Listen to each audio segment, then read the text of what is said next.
dans ce premier épisode de Comme au Club, nous avons reçu de nombreuses questions à travers les réseaux sociaux. Nous vous en remercions.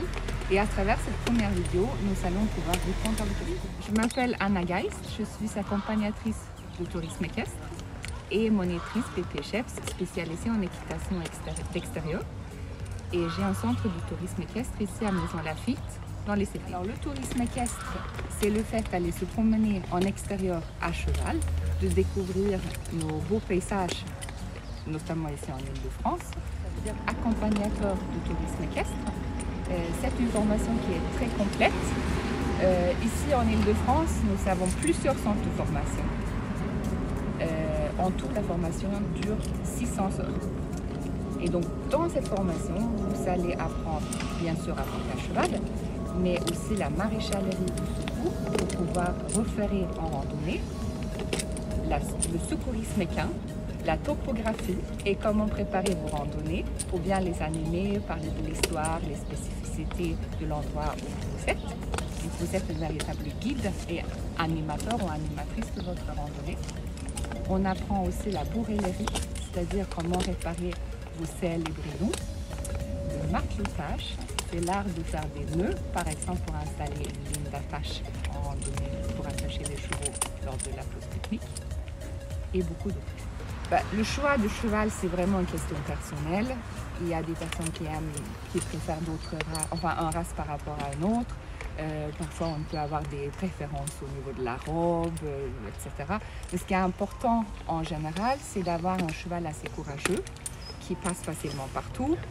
De préférence, un cheval qui n'est pas trop grand, puisque comme ça nous évite de trop nous baisser quand il y a des branches basses. Et aussi en randonnée, parfois on monte, on descend, on passe parfois en main à côté du cheval. Donc c'est plus confortable s'il n'est pas trop grand.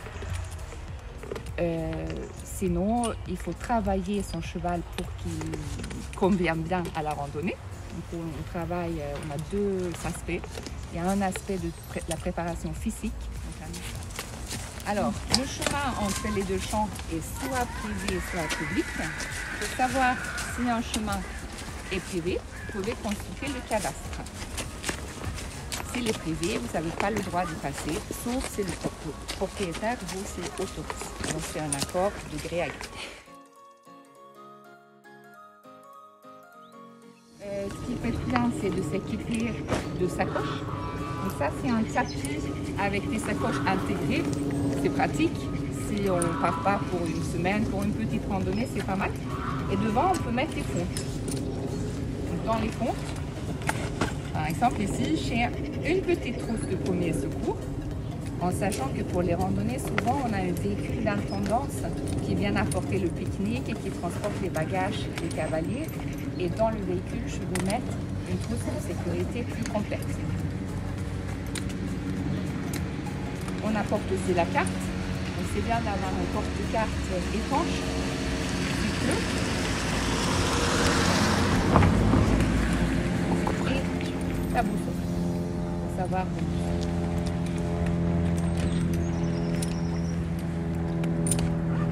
Si on part la nuit ou le soir ou l'hiver quand il fait un peu noir, c'est bien d'amener un gilet jaune de notre couleur et également une lampe torche que vous pouvez installer sur votre casque, comme ça. Souvent quand on part en randonnée, un des moments qu'on prépare, c'est la pause déjeuner.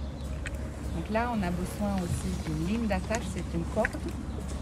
On peut soit mettre plus de sacoches, l'amener dans les sacoches, ou demander à notre véhicule d'intendance de transporter la ligne. Donc c'est une corde pour attacher les chevaux entre deux arbres. Et finalement, je voulais aussi vous montrer un seau pliable. Donc c'est un seau, il y a différents modèles. C'est un seau qu'on peut facilement amener à cheval, qui se déplie et qui s'utilise avec la longe pour mettre par exemple dans un ruisseau pour prendre de l'eau pour les chevaux. C'est important de penser à prendre la corde, la longe, parce que sinon on ne peut pas toujours se baisser, c'est pas toujours qu'on a accès au ruisseau. Merci.